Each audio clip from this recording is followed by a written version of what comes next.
Sulawesi itu adalah senternya dunia. Saya Karena bicara kalau, bukan geologi, saya bicara ekologi, beda. Kan tadi bicara geologi Pak Ganjar, Pak Rocky ya. Jadi itu dulu. Jadi pemindahan ibu kota itu sejak zaman Soekarno. Dan kalau kita tidak pindah, ini masa demolis. Terakhir itu 1722 itu gempa terbesar. 1883 vulkano terbesar. Tidak apa-apa Anda tidak sepakat dengan paradigma saya, tapi sesungguhnya IKN itu adalah ide yang sangat baik dan harus dilanjutkan.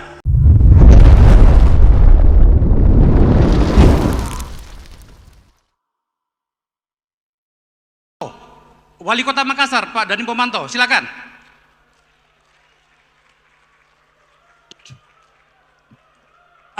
Tolong teman-teman.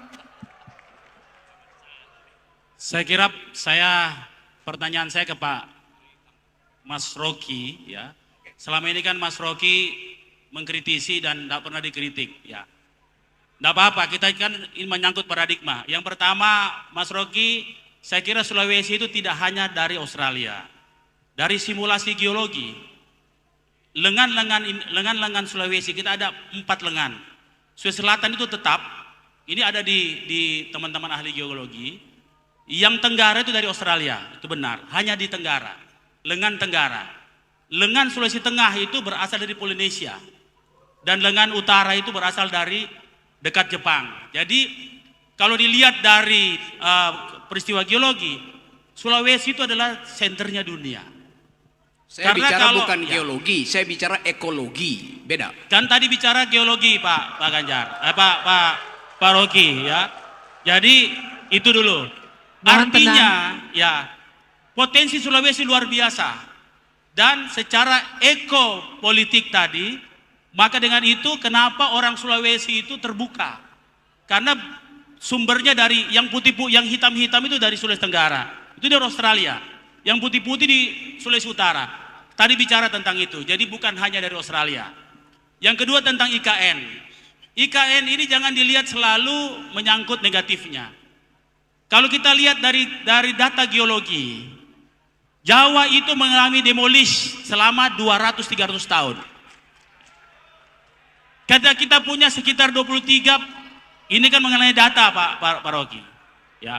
Jadi sebenarnya, ya, nggak apa-apa, ini kan menarik ya. Jadi Pak Rocky, saya punya data soal itu. Tentang epicentrum gempa dan semua mall disaster. Itu ada di Jawa. Jadi pemindahan ibu kota itu sejak zaman Soekarno. Dan kalau kita tidak pindah, ini masa demolis. Terakhir itu 1722 itu gempa terbesar. 1883 vulkano terbesar. Pak Dhani, ya. Bentar. Saya kembalikan ke laptopnya. Ya. Pak Dhani, tentu saja kami menghormati Anda mau merespon Pak Rocky, tapi itu narasumber utamanya adalah Pak Ganjar. Oke. Dia Jadi akan kesini. ini sekalian beliau. Jadi IKN adalah penyelamatan Indonesia, dan ini sudah jadi undang-undang. Jadi saya sepakat dengan Mas Ganjar bahwa kalau sudah undang-undang kita tinggal lanjutkan. Saya ingin sebenarnya mencerdaskan teman-teman bahwa opini dan paradigma, beliau kan tadi menyatakan paradigma. Ini harus juga ada paradigma yang berbeda. Tidak apa-apa Anda tidak sepakat dengan paradigma saya. Tapi sesungguhnya IKN itu adalah ide yang sangat baik dan harus dilanjutkan. Dan yang kedua, Sulawesi adalah bagian yang terbaik dari Indonesia yang harus menjadi bahagian penting. Dia huruf K. K itu adalah key, the key of war. Baik, terima kasih Bapak, terima kasih. Ya. Mas Ganjar, karena pertanyaannya Anda adalah pengantinnya, Mas Ganjar disilakan. Rock, mohon kembali ke panggung Rock. Iya. Langsung direspon saja Mas. Ya. 3 pertanyaan dari bawah. Gak apa-apa. Memang suasananya jadi anget gitu ya. Baik. Tadi siapa ya? Putri ya? Putri. 7,99 juta pengangguran, ada desa, ada kota, dan tidak keluar negeri. Putri minta maaf ya. Ini pertanyaannya bagus. Tapi saya mau jawab yang terakhir. Keluar negeri nggak apa-apa kok. Keluar negeri nggak apa-apa. Kemarin kami bicara dengan kementerian, dengan dinas, dengan masyarakat. Mereka mau juga kok keluar negeri. Tapi yang dikirim adalah skilled labor. Siapkan itu. Dan itu adalah vocational school yang mesti kita siapkan. Jadi tidak apa-apa. Filipina juga melakukan itu, nggak apa-apa. Tiongkok waktu itu juga melakukan, tidak apa-apa. Tapi yang dikirim adalah skilled labor. Tapi bagaimana kemudian menciptakan lapangan kerja? Ini pertanyaan yang saya suka. Yang tadi sebenarnya sudah saya sampaikan. Ada dua. Menarik investor masuk, dan kemudian orang bekerja di situ. Tugas kami, tadi Prof bilang SDM-nya kurang baik, maka disiapkan SDM-nya baik untuk menjemput itu. Dan desain itu ada. Desain itu ada. Tapi, seandainya itu tidak mencukupi, apakah kemudian kita diam? Tentu tidak. Yang kedua adalah menciptakan entrepreneur. Dan kita masih sangat kurang jumlah entrepreneur yang ada. Maka tadi saya katakan 3, ya Putri Ana tadi. 1 terkait dengan kira-kira menyiapkan anak-anak muda kita dengan bakat-bakat dan talentanya agar kemudian dia bisa bekerja sesuai yang dia minati. Didampingi, dilatih. Yang kedua, nanti akan ada problem yang saya sampaikan tadi, akses permodalan. Tadi saya belum cerita. Suatu ketika ada KUR yang bisa dipakai untuk usaha kecil dan mikro. Bapak Ibu tahu, KUR itu saat itu bunganya 12%. Nggak mungkin bisa kompetisi. Akhirnya nggak laku. Saya berdiskusi dengan kawan-kawan saya ketika masih jadi gubernur. Apa yang bisa kita lakukan? Pak Ganjar bisa kasih terobosan. Oke, saya mau akses untuk mereka, startup, kelompok perempuan, kelompok marginal, mahasiswa yang sudah berusaha, dikasih modal. Tapi dengan suku bunga segitu nggak mungkin. Kami bicara dengan OJK, kami ngomong dengan OJK, dan akhirnya kami bisa mendapatkan suku bunga 7%. Nih ya, mereka kita kasih modal, kita kasih dampingan. Akses perbankan. Baru kemudian pendampingan tadi dengan training-training pelatihan, digital ekonomi, packaging, manajemen, itu yang kita lakukan. Jadi menciptakan tenaga kerjanya bukan kemudian mereka harus menjadi pegawai, menjadi buruh saja, tapi mereka bisa menjadi entrepreneur yang kita fasilitasi. Yang menarik adalah, pada saat itu kami berdiskusi dengan Pak Presiden, dengan beberapa menteri, dan penurunan suku bunga dari 12 ke 9 itu dirilis di Jawa Tengah. Maka sebelum itu saya sampaikan, Pak, nanti katanya ada mau statement rilis suku bunga dari 12 ke 7%, Pak. Oh iya, kurnya kita turunkan. Oke, bagus, Pak. Pak, saya sudah punya yang 7%, Pak. Saya sudah punya yang 7%. Dan sekarang, mereka turun 7% kurnya dan akhirnya sampai 6%. Itulah permodalan yang bisa. Tapi berhenti sampai di situ? Oh tidak. Tidak. Kami mengembangkan Basnas, zakat infak sodaqah, dari keumatan.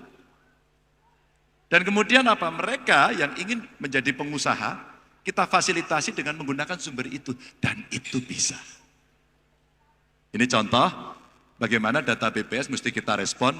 Mudah-mudahan statement saya ini jelas dan crystal clear. Sehingga nanti siapapun boleh tinggal pendidikan yang baik. Maka sepakat saya. Suatu ketika saya ditanya Pak Renat Kasali soal pendidikan dan nasib guru. Lalu ditanya, persis Prof. Tapi kalau guru kita nasibnya begini bagaimana? Waktu itu ngobrol aja diskusi. Ya saya membayangkan aja Pak, kalau guru bisa masuk pertama bergaji 10 juta saja. Orang-orang yang hebat ini kita harapkan mau menjadi guru. Karena ideologis. Dan karena keprihatinan yang itu. Kedua, ketika akses pendidikan jauh lebih mudah termasuk di remote area, maka anak-anak berbakat dari ujung-ujung gunung pun, dari remote area pun akan bisa mendapatkan itu. Ketiga, kita punya APBN, kita punya LPDP. Kita ada kebijakan tax deduction yang semuanya bisa dimasukkan gitu. Persoalannya, Siapa yang mengkonsolidasikan ini? Saya ditanya oleh seorang mahasiswa yang sangat kritis. Udahlah Pak Ganjar nggak usah mikir yang gede-gede gitu. Pak Ganjar aja waktu itu bagaimana? Saya kasih simpel. Dengan berbasis pada kekuatan APBD yang saya miliki. Ingat nggak waktu Undang-Undang Otonomi Daerah diberikan? Maka guru-guru yang bergaji 300.000 itu Pak, yang diberikan per 3 bulan itu Pak, begitu kewenangan masuk ke saya, mereka saya pastikan kamu semuanya di kabupaten masing-masing, mulai hari ini seluruh pendapatanmu berbasis UMK. Dok. Dari 300.000 Pak, menjadi 1,2 Pak, menjadi 1,5 sesuai dengan UMK, bahkan ada yang 2,4. Hanya butuh komitmen. Maka kalau kemudian kita merancang yang baik, insentif yang baik, penilaian yang baik, bukan tidak mungkin itu dilakukan, maka SDM harus menjadi prioritas untuk kita mengembangkan. Ingat, 13 tahun ke depan kita mengalami situasi bonus demografi. Mau kita kelola SDM-nya dengan baik atau menjadi malapetaka. Dan inilah konsepsi dasar yang kita berikan. Mohon maaf kalau ada kekurangan, terima kasih atas masukannya. Mudah-mudahan ini mencerahkan kita semua dan membantu saya. Ya. Assalamualaikum warahmatullahi wabarakatuh. Masih ada Mas? Pertanyaan Pak Prof tadi? Sudah. Mas, sudah. Oke, Langsung sekarang sekian. kita tersambung dengan Mas, saya paham, kita punya waktu Prof. Saya ambil alih kendali. Oke, sekarang ke... Oh satu lagi, sorry. Soal Wapres. SDM. Wapres. Ya, Bapak nonton percakapan saya di televisi Pak, dengan kick kontroversi, itu disampaikan. Kalau seorang wapres seperti Pak Mahfud punya integritas, bagus, Menko aja berani eksekusi Pak. Dalam konteks penegakan hukum pemberantasan korupsi dan dia membantu saya, lebih baik Pak. Pak Wapres kita tugaskan untuk melakukan itu agar reformasi berjalan. Clear? oke. Terima kasih. Baik, Bang Akbar dan juga Mas Ganjar, selain audiens yang di sini, kita juga menampung aspirasi dari masyarakat secara virtual. Jadi akan ada pertanyaan yang akan disampaikan langsung. Ini kita ke Bone terlebih dahulu ya. Kita ke Bone dulu. Dari Bone itu ada Ibu Febri. Silakan langsung Febri dari Bone. Jangan panjang-panjang karena ini sudah penambahan waktu. Oh, Mas Febri, singkat ya. Ya. Mas Febri, Mas singkat Febri. dan langsung ya pertanyaannya ya. Ya, Siap, iya Bu ya. Ya, Assalamualaikum warahmatullahi wabarakatuh. Ya, terima kasih atas kesempatan yang diberikan. Saya Febri dari Bone, salah satu pemuda dari Bone Sulawesi Selatan juga. Singkat saja pertanyaan kepada Capres Ganjar. Selamat datang di Kota Daeng, Kota Makassar, Bapak Ganjar, Capres Indonesia. Pertanyaan saya, bagaimana tanggapan ya terkait dinamika politik yang kian memanas ini, Pak Ganjar, bahwasanya dari hari ke hari kita melihat betul bahwa di dalam politik tidak ada yang abadi, ya, hanya kepentinganlah yang abadi, karena yang dulu jadi kawan sekarang jadi lawan, seperti itu. Kemudian saya juga ingin menanyakan secara pribadi mengenai Pak Ganjar, bagaimana kemudian proses politik yang terjadi sekarang ini, seperti misalnya bagaimana Mahkamah Konstitusi dan ada Mahkamah yang disebut MKMK layak yang mengubah konstitusi, mengubah sebuah undang-undang, sehingga ini yang saya bilang, bagaimana tanggapannya terkait perubahan seperti itu yang memicu adanya dinasti politik atau politik dinasti. Oke. Ya. oke. Ya, kita baik. tangkap. Ya, Terima kasih Febri. ya. Ya, seperti itu. Ya, oke. Kemudian, Udah cukup ya, cukup. Terima Febri kasih. cukup ya. Singkat Sekarang saja. kita berpindah ke Bulukumba. Bulukumba. Dari Bulukumba, silakan. Bulukumba ini 170 km dari sini Mas Ganjar, dan di sana ada sebuah pantai yang sangat indah bernama Tanjung Bira.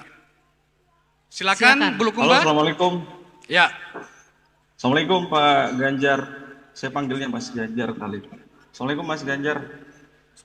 Saya Ahmad Iswar, saya profesional human capital, latar belakang saya human capital, Pak Ganjar, dari Bulukumba. Pertanyaan saya Pak Ganjar. tar dulu. Siapa namanya? Ahmad Iswar. kenapa jembatan Golden Bridge di San Francisco di latarmu bukan Tanjung Bira? Oh, di Zoom saya Iya. default. Oke, Pak Akbar. oke, lanjut. Oke, baik Pak Ganjar. Pertanyaan saya, bagaimana model kebijakan yang akan diterapkan terhadap ekonomi Indonesia, khususnya dalam kebijakan utang luar negeri dan investasi, yang tentu kita tahu bahwa utang dan investasi ini menjadi alat tawar untuk intervensi kebijakan yang tidak pro terhadap rakyat biasanya. Oke. Jadi mungkin poin saya di situ, apalagi kita sudah tahu bahwa Indonesia nanti di 2045 punya bonus demografi. Jangan sampai statistik sekarang saja baik 29 juta udah berutang. Kira-kira bagaimana strategi Pak Ganjar ke depan? Baik, terima kasih. Sebagai presiden jika dapat mandat. Terima kasih. Oke, Terima kasih Mas. Baik. Silakan langsung direspon. monggo Mas silakan Pak Ganjar. 2 pertanyaan via Zoom. Itu ibu enggak? Ada wajahnya ibu itu? Ada wajahnya. Mau sekalian enggak?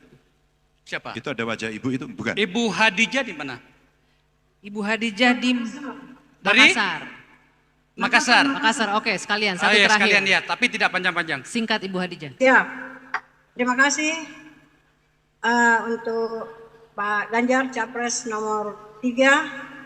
Selamat datang di Kota Daeng, Pak. Saya langsung saja, begini Pak, saya ini sebagai perempuan ini galau. Kenapa saya galau? Karena selalu ada keterwakilan perempuan. Sementara laki-laki tidak ada keterwakilan. Nah, menurut data BPS, tahun 2023, penduduk Indonesia 275,7 juta jiwa. Terdiri dari laki-laki 139,3 dan perempuan 136,3. Nah, ini kan bedanya tipis sekali, tetapi dalam setiap selalu ada keterwakilan perempuan. Untuk saat ini 30%. Nah, apakah Bapak pada saat menjadi presiden bisa menghilangkan yang namanya keterwakilan, Pak? Karena laki-laki dan perempuan sekarang sama. Perlu Bapak ketahui bahwa perempuan dulu selalu dikatakan tulang rusuk. Sekarang ini bukan lagi tulang rusuk, Pak, tapi tulang punggung. Perempuan sekarang sudah jadi tulang punggung.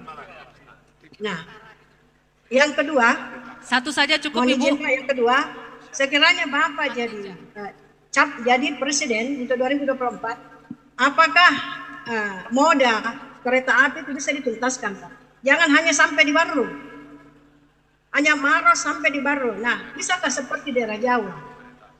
Sekiranya bisa sampai ke Palopo, Pak, karena ke Palopo itu kampung saya. Terima kasih. Iya, oke. Terima kasih Ibu Ya. Hatijah. Monggo Silakan. silakan Mas.